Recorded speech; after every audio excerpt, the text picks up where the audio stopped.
मत मैंने सुने में बहुत गंभीरता से सुन रहा। अच्छी बात, हमारी जो अभिव्यक्ति है उसको व्यक्त करना चाहिए, हमारे मन में जो जिज्ञासा है उसको बाहर निकालना गया है कि कल की जो महत्वपूर्ण बैठक होंगी आप सभी लोग उसके साक्षी रहेंगे। मांग पत्र आपके समक्ष होगा और मांग पत्र में मात्र 2 ही मांग रखी गई है। पहली मांग हमारी ये है कि जो अतिथि शिक्षक वर्तमान में कार्यरत है उन अतिथि शिक्षकों को वरिष्ठता व अनुभव के आधार पर 62 वर्ष की उम्र तक पद को रिक्त ना मानते हुए स्थायी किया जाए।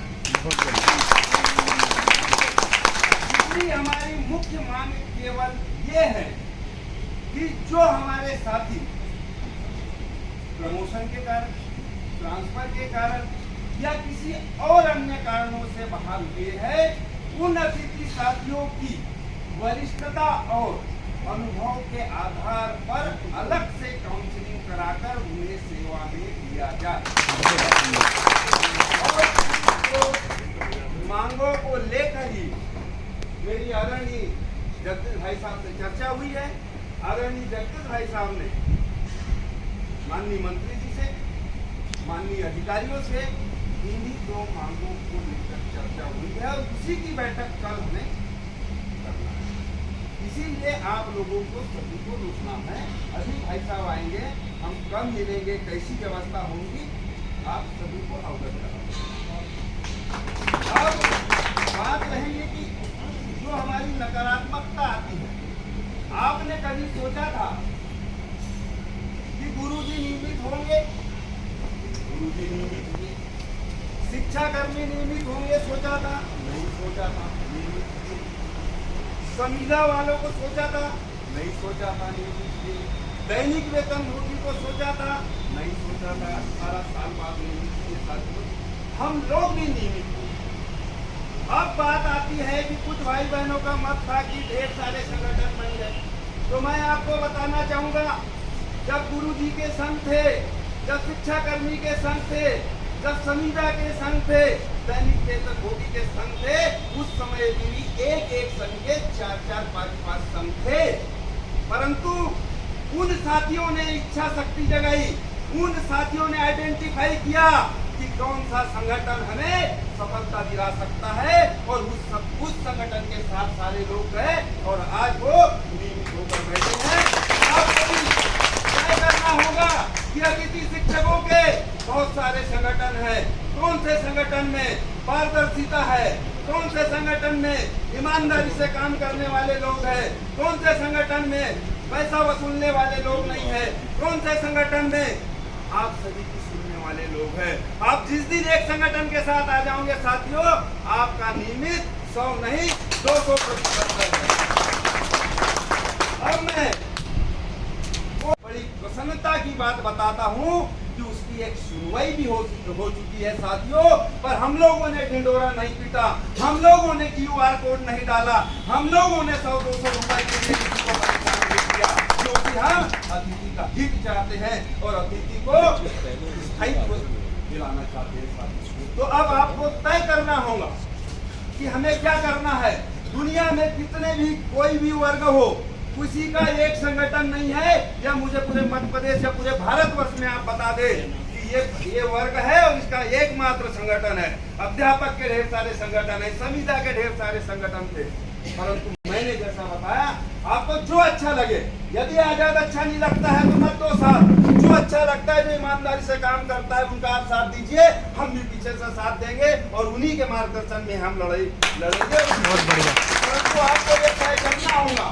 और जो हमारे साथी 500 किलोमीटर दूर बैठे हैं, दूर दराज स्कूल में बैठे हैं, जो व्हाट्सएप फेसबुक और संगठन की गतिविधियों से मतलब नहीं रखते हुए, समझाना होगा कि हमें अब समय आ गया, क्योंकि अब समय बचा ही नहीं है। वैसे तो देखा जाए तो समय खत्म हो चुका है, फिर भी हम एक्सपायरी समय में काम कर रहे हैं और एक्सपायरी जो समय है उसको हम वैलिड बनाने का काम कर रहे हैं साथियों। और हमें जो मसीहा मिले हैं जगदीश यादव जी, मैं कोई उनकी बढ़ाई नहीं कर रहा।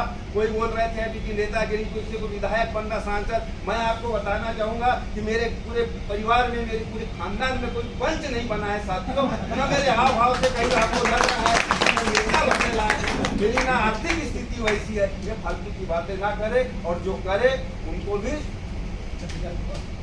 अवॉइड कर। अब हम आते हैं मुख्य बिंदु पर। कल की जो बैठक होगी वो माननीय शिक्षा मंत्री जी के साथ है, और भी जगदीश भाई साहब बताएंगे, मंत्रियों के साथ बैठक है, अधिकारियों के साथ बैठक है, और मात्र ही 2 ही बिंदु पर। अब इसमें कोई कुछ जोड़ने के लिए ना करे। हाँ, अब बात आई अटेंडेंस की बात कर रहे थे। अब ये अटेंडेंस में तो हम लोग खुद भी गफलत में थे कि करे तो करे क्या। इसलिए हमने ये बात को जगदीश भाई साहब के सामने रखी। उन्होंने कहा कि आप आइए, कि ये अटेंडेंस यदि लगाना है तो हम इस शर्त के साथ लगाएंगे, इस कंडीशन के साथ लगाएंगे। तो 4 तारीख को आप बैठक कीजिए। 4 तारीख को अधिकारी जो जवाब देते हैं उस आधार पर हम निर्णय लेंगे, और हमारे सारे अतिथियों को बताएंगे कि आपको ये अटेंडेंस लगाना है या नहीं लगाना। नहीं लगाना तो क्यों नहीं लगाना है, और लगाना है तो भाई हमारी ये हमें सुविधा दे रहे हैं, हमें ये बात मान रहे हैं, हमारे ये आदेश निकाल रहे हैं, इसलिए हमें ये अटेंडेंस लगाना है। तो हमने व्हाट्सएप फेसबुक पर डाल दिया था कि अब 3 तारीख का इंतजार करें, 4 तारीख का इंतजार करें, 3-4 तारीख को हम, और कल आप भी रहोगे सब, अपन सामने बात करेंगे। उसके बाद अपन सारे लोग को सूचित कर देंगे कि भाई आपको अटेंडेंस लगाना है या नहीं लगाना। अब सभी संगठन के लेकर एक बात आई थी सामने। मैंने और बीएम भाई और यहाँ जितने मंचासीन हैं, सभी लोगों ने सारे संगठनों को एक करने के लिए, जबकि हम बड़े भाई की भूमिका में, हमने बड़े भाई जैसा बड़प्पन दिखाया, बड़ा दिल दिखाया। हमने सभी लोगों को एक मंच पर लाने का काम किया साथियों। पर नतीजा क्या हुआ? नतीजा ये हुआ कि हम लोग हमारे अतिथि शिक्षक भाई बहनों के साथ पीट रहे थे, और हमारे संगठन के पदाधिकारी जाकर टीवी पर डिबेट कर रहे थे। तो आप बताइए कि हम ऐसे संगठनों को कैसे साथ ले ले जो हमारे अतिथि शिक्षकों को पीटते हुए, मरते हुए, खाते हुए स्थिति में छोड़कर जाकर डिबेट करें। तो मेरा जहां तक मानना है, और जो मेरी सोच है अतिथि हित को लेकर, तो आपको तो मन बनाना पड़ेगा कि आपको किसी एक संगठन का साथ देना पड़ेगा। अगर आप कहोगे कि ये संगठन आ जाए, क्योंकि देखो संगठन के दोनों धूर अलग अलग। एक संगठन ईमानदारी से काम करना चाहता है, एक संगठन पैसा वसूलना चाहता है। आप देख लीजिए व्हाट्सएप फेसबुक पे मेरी माता बहनें रो रो कर मुझे फोन करती है कि सर फलाने व्यक्ति ने मुझसे 1000 रुपए ले लिए, मैं भोपाल आई हूँ, उस व्यक्ति का नंबर नहीं लग रहा है, उस व्यक्ति के हम घर गए, वहां पर ताला लगा हुआ है। और जब व्हाट्सएप पर जब ज्यादा दबाव आता है तो लिखने वाले लिख रहे हैं कि आपने 1000 रुपए अगर संगठन को दे दिए तो क्या एहसान किया। 1000 रुपए की मामूली चीज। आज अतिथि शिक्षक 400 किलोमीटर, 50 किलोमीटर, 60 किलोमीटर जाकर पैसा कमाता है।